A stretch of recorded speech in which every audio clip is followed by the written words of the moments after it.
we have our equation here and we want to find the x and y intercepts to use them to graph the line. Let's start by finding the x-intercept of this graph. We know that occurs when y equals 0, so let's replace y with 0 and solve for x. This gives us x equals 6, which is our x-intercept at 6, 0.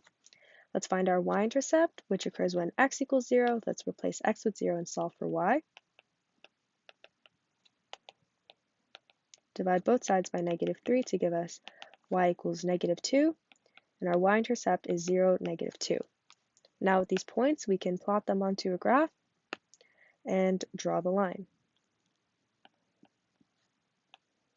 Our x-intercept will be here at 6, and our y-intercept at -2, and we just connect those 2 points using a straight line.